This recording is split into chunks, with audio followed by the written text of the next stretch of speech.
Bum, bum, bum, ba-dum. Hey, ba-dum, bum, bum. Ladies and gentlemen, KocoSports.com proudly presents 5 stars or better. That's right, Dave Koco and myself. We are going on a quest right now to review all the matches ranked 5 stars or better by professional wrestling journalist Dave Meltzer. And Koco, we landed on a good one today, in my opinion. We're going to go way back to July 31st, 1987, Jim Crockett Promotions, more commonly known as the NWA. We're going to go back to the Great American Bash for the second ever War Games match.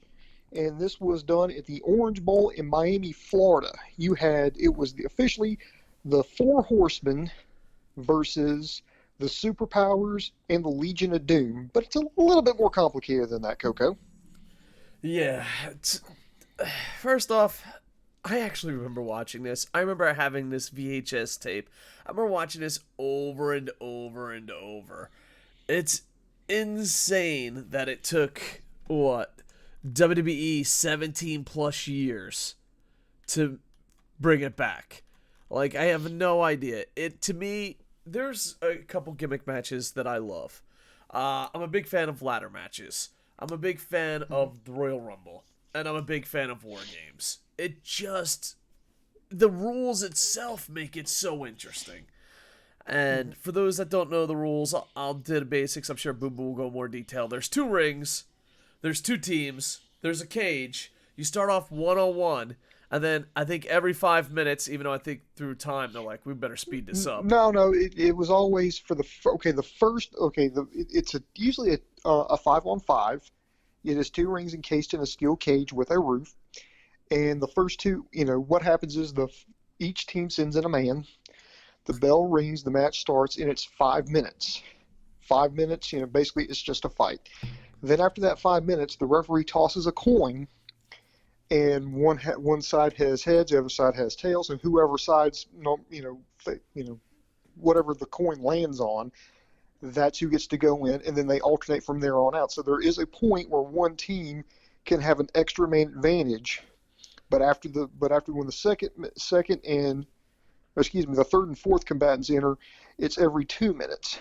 But the match cannot end until all 10 men are in the ring, and then it's submit or surrender. So anything goes. It's crazy, and it's a great format, and it's still used to this day. But Coco, when this was being done back in 1987, this was the brainchild of one Dusty Rhodes, who came up with this, and they actually did this match a few weeks earlier. They actually did it on the 4th of July. I found this out, in the process of my research. The first one they did was all the exact same teams here on July 4th at the Omni in Atlanta, Georgia. Now, this one is a little bit different than the first because the first one featured James J. Dillon in with the Four Horsemen, but I'm pretty sure this is legit. He suffered an injury in that match. He suffered a separated shoulder while taking the Doomsday device from the Road Warriors, and so he was out. And so this match, instead of having J.J. Dillon in there, they substituted in a gentleman by the name of War Machine. This guy was a masked wrestler who, if you look at it closely, it turns out it is the band best known as the Big Boss Man in a mask. Yeah, and War Machine did seem a little out of place. But I think that's for a reason, because he was not originally supposed to be part of that. They needed somebody to kind of fill the role, and I think he was a solid hand, and they're like, well, it won't hurt to give this guy a shot, so they put him under a mask, and he was a substitute. Yeah. I don't know. I just remember watching this as a kid. It also kind of, I don't know. It felt like it was a real sport. Like, it felt like there was a power play. It felt like there was rules. I understand it. And a lot of times someone does a gimmick match, it's just way too confusing. Like this, you understand. You're like, oh my god, he's in trouble. Oh my god, and I don't know. Overall, I I don't know. This one has a lot of nostalgia. A lot of nostalgia for me because Right. I just remember loving the cover art of the thing. I remember, I remember watching this match over and over and over. And thank God for fast forward buttons. I don't think I know what the fucking undercard was. Like I was just like, oh man, I'm gonna go. I gotta go see War Games. You know, I don't know. I love this one. I imagine today's people love the Royal Rumble the way we love this, but overall, it was beyond amazing for its time. Do you want to break down the match, Booms? Yeah, well, let me introduce the combatants in this one here because surprisingly, I'm going to start naming who's all in this match, and for some of them, it's their only appearance in Meltzer's 5 stars or better rankings. And I know that's going to be mind-blowing for some people, but it's true. In no specific order here. First, we have Paul Ellering. Now, Paul Ellering was trained by Vern Gagne and Eddie Sharkey in the mid-'70s. And he was only 2 of 30 people to survive that training camp that he underwent, along with another wrestler he went by the name of Steve O. Those were the only 2 who survived that training class of 30 people. He was a full-time professional wrestler, and then he suffered a knee injury in 1982 against Robert Gibson, and then he re-injured it in workout sessions with the company, and so that ended his career as a full-time wrestler. Now, he did wrestle sporadically in and out, but it was very rarely, and it was always some kind of gimmick or just where he wasn't the complete focus where he was one-on-one. But Arne Anderson recognized he had the gift of gab, and he made him the manager of the Road Warriors. And from that wasn't just a title. He was legitly their manager. He handled their matches, their money, their flights, hotels. He handled everything. Yeah, well, managers had more jobs back then. And recently on the Slow Burn podcast, we ranked the managers, and he makes the top 25. So he was beyond a good manager. Next is the Road Warriors. It is, Hawk and Animal. They were trained also by Eddie Sharkey, noticing a pattern here. And they were in Georgia Championship Wrestling, started out in 1983, then they went to the AWA. But at this time in 1987, they were splitting their time between Jim Crockett Promotions and All Japan Pro Wrestling. In fact, the year before, they had won the Crockett Cup in 1986. Well, we covered a match that was in the Crockett Cup tournament. It was the Fantastics versus the Sheep Herders. But they wound up going on to win the tournament that year. And then you had the Superpowers. First of all, you had the American Dream, Dusty Rhodes. And I don't think it really does me justice. I'm just looking over his career just to kind of refresh, and it's very, very fascinating. He got his break in professional wrestling in the 60s because he bluffed his way into big-time wrestling in Boston. He didn't have any training, but he managed to, convince some people, and he wound up spending like a Thanksgiving in a soup kitchen because of this, just to try to break in. He was big in Florida. I mean, he became a booker. I mean, this guy... briefly the NWA's World Heavyweight Champion. He started out as a heel, the Texas Outlaws. He eventually became a face and became very beloved. Was a fan favorite because, blue collar roots. I really can't do it justice because he had real name Virgil Runnels just had an amazing life, amazing career. Probably one of the top pro wrestlers of all time. All time. He wore so many hats. Yeah, and I got lucky to meet him a bunch. So, yeah, I've met almost every person in this match, and Dusty was special, man. He was a genius. He would, and he was really good at finding out. This is why he was such a good booker. He'd find out what you're good at. You know what I mean? He's like, oh, you'd be very good at this. You'd be very good at this. So. Yeah, I don't know. I owe a lot to Rhodes and his family, so thank you, Dusty. But yeah, one of the best ever. And then you have Nikita Koloff. Now, Nikita Koloff wasn't really Nikita Koloff. He wasn't really Russian. His real name is Nelson Simpson. And he got noticed because he was actually he was trying out for the USFL. Now, for those of you who don't know what that is, the United States Football League, I don't want to go as far as to say it was competition for the NFL, but it was back in the 80s, it was a spring football league. In fact, we've tried to see, little shades of that, recently that really haven't worked out. But he got noticed by Road Warrior Animal. And then they brought him to Jim Crockett Jr. And he said, okay, I need you to shave your head and show up. And he said, okay, we're going to take, I guess he saw some potential in him, but he told him he was going to be a Russian, and he was going to pair him up with his kayfabe uncle Ivan Koloff and Don Kernodle. He was supposed to be a turncoat American at the time. They were all heels. And Koloff, again, was trained by, guess it, Eddie Sharkey.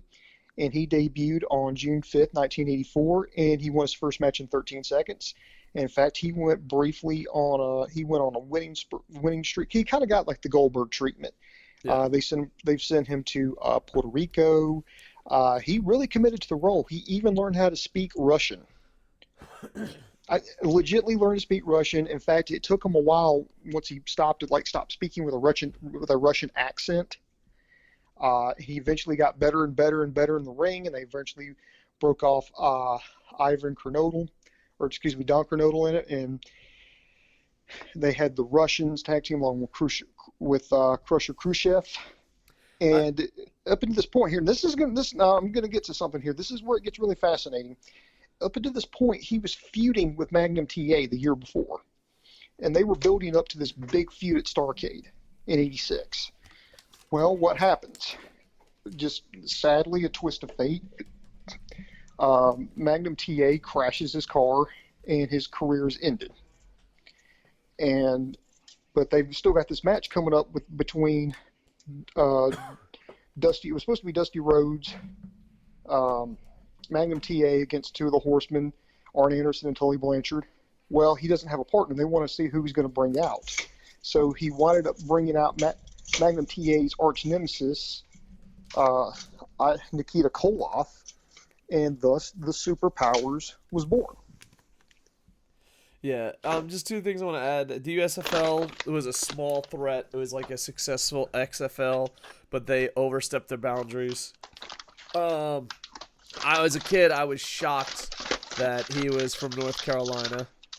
I just thought he was Russian, and his superpowers were absolutely mind-blowing at the time. Like, you remember, I think the Cold War was still going on. If the Cold War wasn't still going on, it was still close to the end. Yes, that was actually technically was still going on. Now, by this point in the late 80s, it had really started to cool off. You had, I think it was not Boris Yeltsin, it was Mikhail Gorbachev was the head of what used to be the Soviet Union, and tensions had eased. There was starting to be normalization of relations, so that gave Dusty Rhodes as the booker gave him the inspiration to, well, what if we take this this Russian guy, the Soviet, that people don't like, and we humanize him and we turn him face. So that was a pretty bold move, in my opinion, for the time. Yeah, definitely. All right, and the other team? Now, next, we've got the Four Horsemen. Now, how can you say the Four Horsemen without wooing? Oh, yeah, you got to. Now, the Four Horsemen originally started in 1985 when Ric Flair surrounded himself with some dastardly heels. Of course, it was him. It was Arne Anderson. Now, Arne Anderson had started his career in the South, in my stomping grounds, Alabama and Tennessee. Southeastern wrestling, Continental wrestling. They moved him to the Mid-Atlantic, and he had a similar wrestling style to Ole Anderson, and they've noticed they had a similar look. So they had Gene Anderson, who was I think he was in the process of retiring at the time, moving down. So they paired him up. So they made him and quote unquote Anderson, along with Ole Anderson. And then of course you had Tully Blanchard. Tully was he had learned wrestling from his dad. I think he had started a few years earlier. He was coming in. In fact, James J. Dillon was his manager at the time, so that's how J.J. Dillon got absorbed into the group. Flair, we've already spoken with.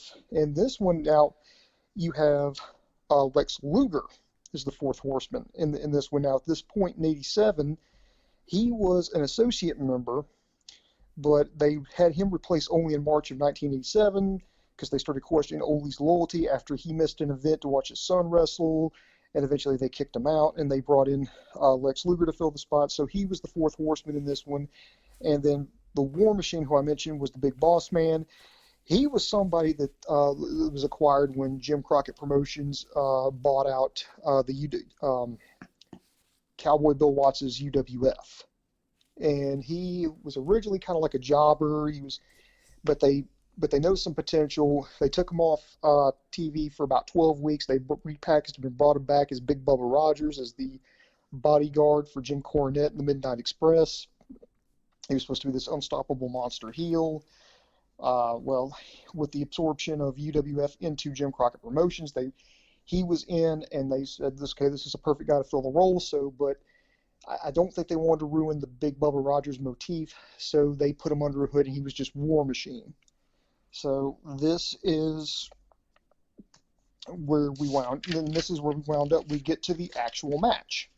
Now, Koco, you want to take it away here? What are your initial impressions of this?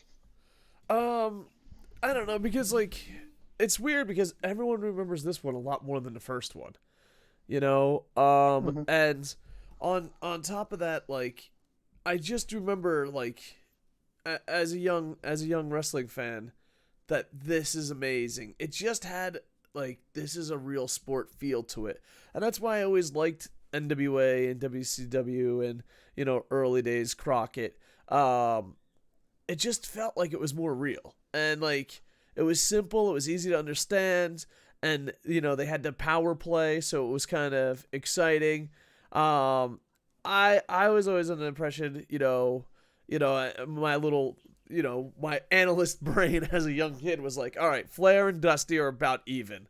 Nikita Koloff and Lex Luger are the muscles. And I was like, but the Road Warriors give us the edge. The Road Warriors, I was like, the Road Warriors are going to be the factor in the match that changes it. Mm-hmm. There's no way later on would be called the Brainbusters. There's no way the Brainbusters can stop the Road Warriors. You got to remember, at this time and probably most of their career, they were just dominating tag teams. Just dominating. They had called it the Road Warrior Pop. So, going into this, I was like, oh no, they got the Road Warriors. The Road Warriors are the factor that's going to change it. And as far as War Machine goes, the character does have history, but at this time, it was like, all right, some dude in a mask. You know what I mean? Now that you go back and, you've watched wrestling for hundreds of years, you're like, oh yeah, War Machine's only there to take the pin. You know what I mean? He's there to get the submission. But yeah, I was super excited, super pumped up. And because just like the Royal Rumble, ladder matches are a little bit different, but kind of like the Royal Rumble, even if it isn't the best Royal Rumble in the world, the rules itself make it interesting. And I found it to be way more exciting than Survivor Series. I found it to be way, and I even put it, I don't know. I just wish, I know this sounds crazy. I'm glad NXT brought it back. I just wish they never stopped doing it, But overall, I found it to be pretty amazing. Now, and I look back, as now my age, I look back on it. I am surprised the Road Warriors sold so much. I don't remember the Road Warriors ever selling. They're out there fucking taking bombs, throwing themselves into cages. I was like, this ain't the Road Warriors I remember. I don't know. The Road Warriors had this invincible feel to it that now that you go back, maybe they weren't as invincible as we thought. All right. Well, when this came out, I mean, the crowd in the Orange Bowl was Oh, just on popping. fire. Because, they just had, think about it, you just had this new novelty match get unveiled a few weeks before, and now it's coming to town in the Orange Bowl live outdoors. You got, the good guys against the most hated faction in the company. So it started off with Dusty versus Arne Anderson, and this was pretty much what you think it was going to be. It was just a straight up slugfest. You had just Dusty just popping Arn, just bouncing them all over the ring. Anderson took over with a low blow, but then Dusty managed to get the upper hand, started fighting. He locked on the figure four, and the match couldn't end, because it was still early on in the match. And I really loved the fact that Arne Anderson was really, really, really selling this, because you could hear him just screaming, "Oh God, like he was getting fucking murdered." I absolutely loved it. Well, anyway, there comes the time for the coin toss. The Horsemen win, so they send in the big man, the War Machine, and now it's 2-on-1. Now this is where things get interesting, because you have 2-on-1, and you see just Dusty getting pounded. He gets busted open early on in the match. The 2 minutes expire. Now Hawk is coming in, and he starts cleaning house. And again, this is just controlled chaos. They are just pummeling each other. The 2 minutes runs out, and then boom, Ric Flair's in. And then it's Ric Flair, him and Anderson, they go over, they start working over the Warrior Hawk. Can I just cut in here? As a fan, were you shocked that Flair wasn't last? Actually I was. I'm just saying, if I was a booker, I would think of who do the fans really want to see get the living bejesus knocked out of them, and I would find out who that is and then make them wait. Make them wait. It's like, oh, he's going to get it. That bad guy, that really, really bad guy that I want to see get beat up. Oh, he's going to get it. He's going to get it. Just you. Oh, he's still not in, but his time's coming. He can't get out of this. I would just build it up to a fever pitch. But no, Flair was actually in and ready to go, and I was actually amazed by that. So let's see. Now with Flair coming in, they go working on her, and they hit a pile drive on Hawk, but Hawk no-sells it, pops right back up. Then now it's Nikita Koloff in. He's no-selling stuff. He's just beating up everyone. He's going to town, cleaning house.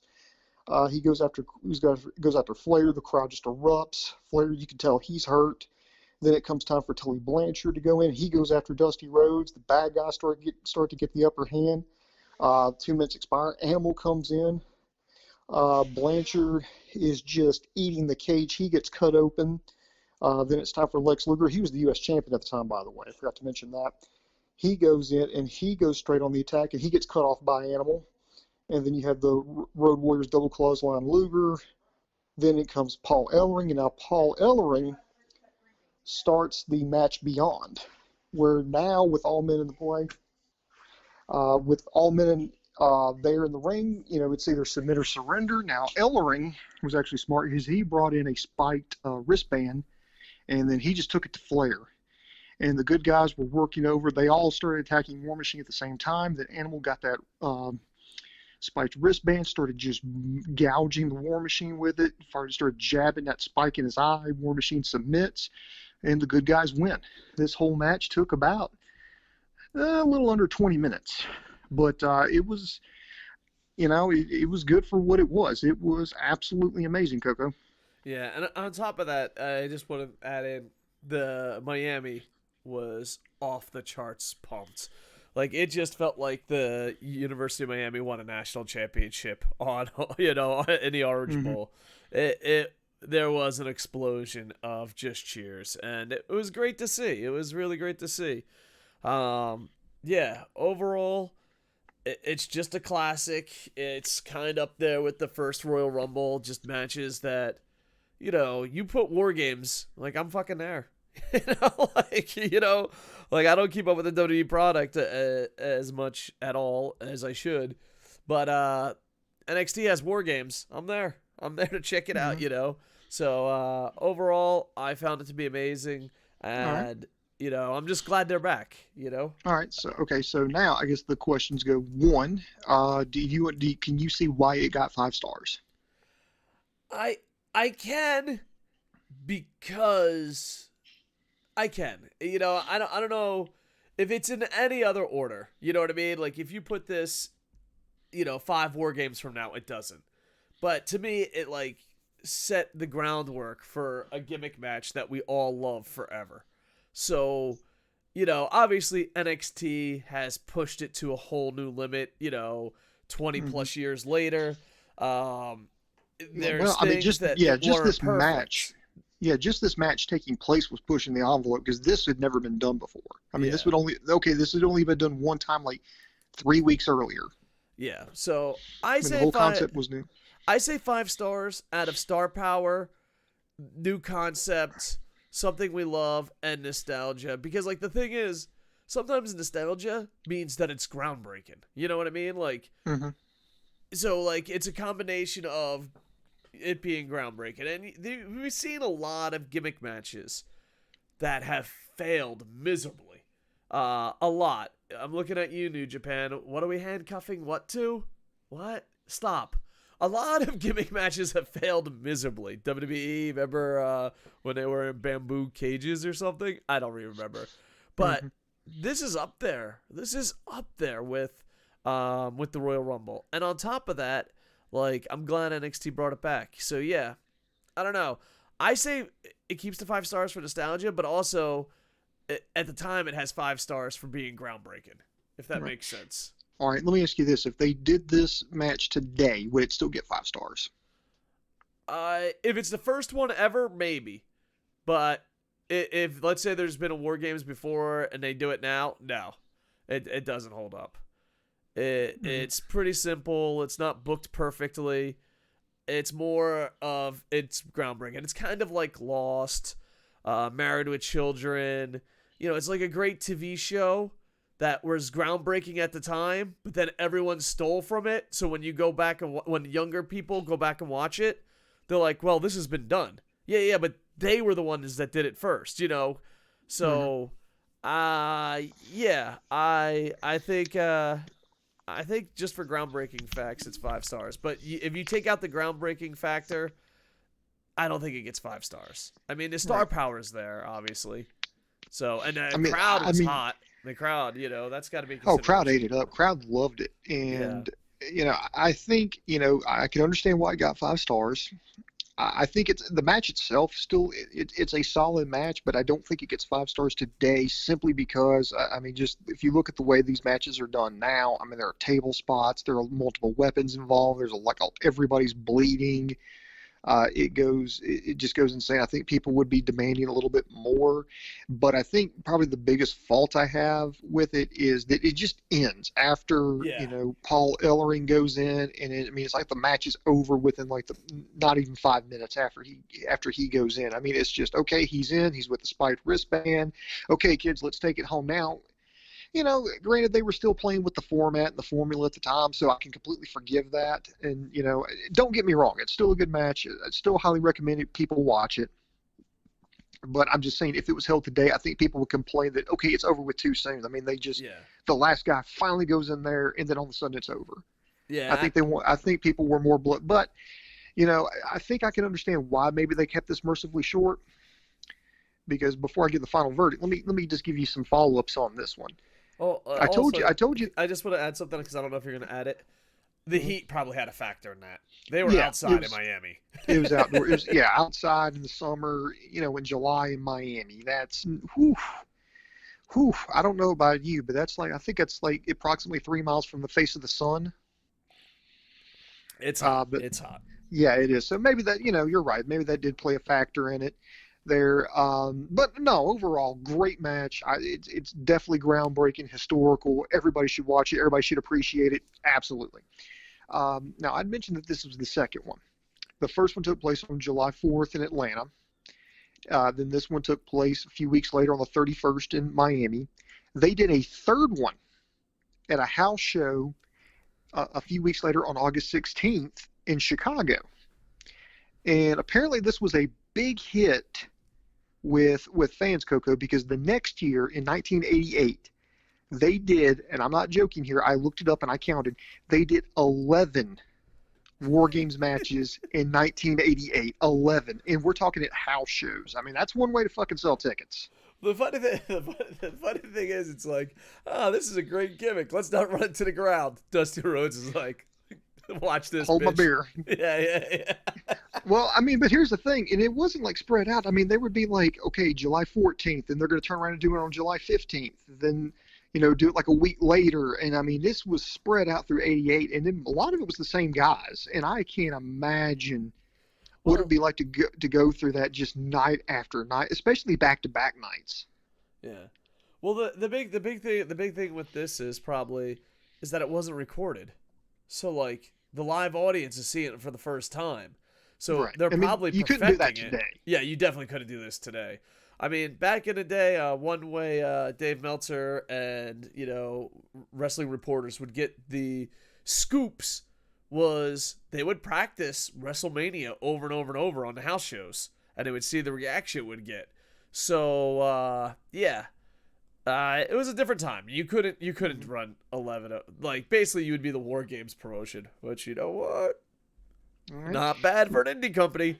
Yeah, Not you bad just at make all. some Jim team. Crockett. I don't think it would ever take, AEW spot or Impact spot. But if you had like a local place where you're just like, yeah, the wrestlers are broken up in members of 4 and it's War Games. Oh my God, are we making a War Games Federation when we can move back to Florida? Booms, are we making a War Games Federation when we move back to Florida? Okay. That'd be a good idea. Well, sadly, Coco, this doesn't necessarily have the best of endings here. This was the last ever match to be ranked 5 stars or better from Jim Crockett Promotions, because about a year and a half later, Jim Crockett Promotions would go out of business. Jim Crockett would sell to Ted Turner, and the company would be rebranded. He sold it for $1 million. Or no, actually, no, I think it was like $7 million in November of 1988 to Ted Turner, and it would be rebranded World Championship Wrestling. I heard of those guys. Yeah, I've heard maybe they made a splash. As far as these other guys go, surprisingly, I think, let's see, looking through, let me go through here. The Road Warriors did not have another 5-star match, which is shocking. Can I just speak on that? It is shocking until you think about it. The Road Warriors were super over, and they just destroyed people. Mm-hmm. 5 stars, they wanted to make it look as realistic as possible as a sport. That's what I believe watching Meltzer's matches, that's what he goes for. Hence why Japan gets a lot more than WWE. I know WWE fans hate that, but, you kind of got to see what he judges and be like, oh, it makes sense. But yeah, the Road Warriors, obviously Hall of Fame, legendary, great tag team. But they were just known for killing motherfuckers. So at first it shocks you because how legendary they are, and then you go back and you remember their matches. You name them. That's not to take away from their careers or anything. Please don't get me wrong on that one. Yeah. That's not to take away from them. It was just one of those. What? I thought they would have had like 10 more by now. Just you keep thinking about just what a great matches they had, but you didn't have any more from. I'm surprised the Midnight Express, that fucking when they're up in space bullshit. What do they call it? The scaffold match? That didn't make the 5 stars. Yeah, I can't believe it either. But that would be it for them. Let's see here. Tully Blanchard never had another one. Now That's a shock. Him and Arne Anderson, they had a dispute with over contracts, and they went briefly to the World Wrestling Federation as the Brain Busters, and then they had a spat because they'd been paired up with Bobby Heenan, and the WWF at the time was wanting them to split up with Bobby Heenan. They didn't go for it. Tully tested positive for cocaine, so he lost his job. That blocked him because they're going to try to bring him back to WCW at the time, but they were only going to pay him like $500 per appearance. He said, "No, you're lowballing me," and he still wrestled and stuff, but not at that high level. In fact, for a brief time, he went. I think he still does this. He's involved in the prison ministry, and then, as of this time of us recording this, he got brought back into wrestling in a managerial role with All Elite Wrestling as the manager for FTR. He even briefly came out of a retirement for a 6-man match.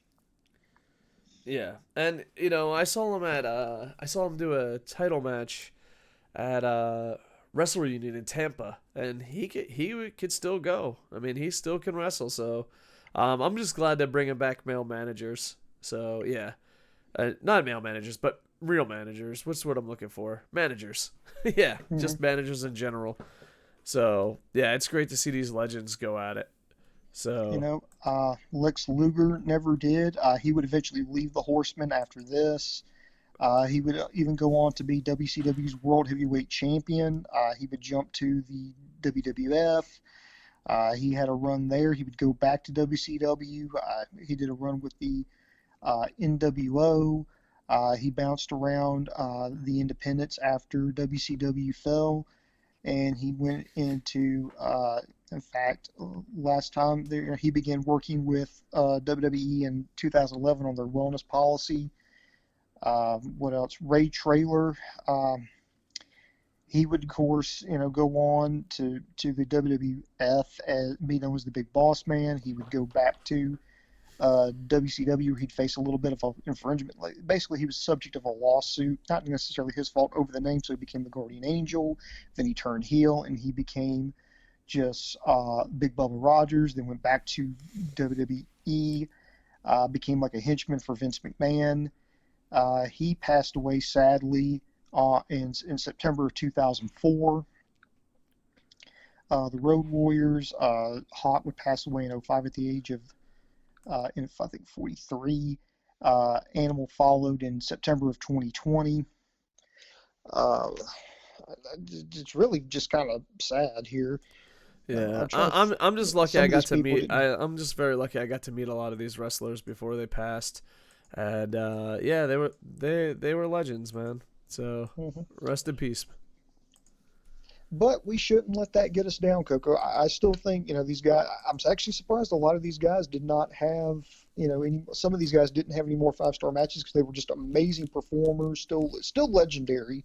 I just hate that, that they, this, I was like, wow, I can't believe this is for some of it was the only 5-star match that they were given. But then again, it's Meltzer. It's his opinion. We don't make this stuff, we're just looking at his opinion going, oh, okay, I can see why he gave that. Okay, I see why he did that. Yeah. So that was the whole point of this. Yeah, overall, great trip down nostalgia. Super happy to see it. I'm glad NXT brought it back. Because here's the thing. Even though I don't follow the WWE product at NXT as much as I used to, and I'm forcing myself to do it. Like, go back there and watch it. You know what I mean? But outside of forcing myself to do it, I'll probably still check in on the Royal Rumble. I'll still check in on War Games. And when you have something like that, then it's legendary, So, yeah. So, Dusty Rhodes and these guys made history, and Meltzer gave the history 5 stars. Booms, right. Anything you got to say before we wrap this bad boy up? We got to look forward to the next one because, Koco, we're going back to Japan. We're going to see some Joshi action. We're going to go revisit All Japan Women's Pro Wrestling. And we have got a 12-woman tag extravaganza. Wow, that's going to be hard to fucking break down. Oh, yeah. You're not the one who's going to have to do background research on all of these people. I'm just going to show up and be like, that was pretty good. Boobs, back to you.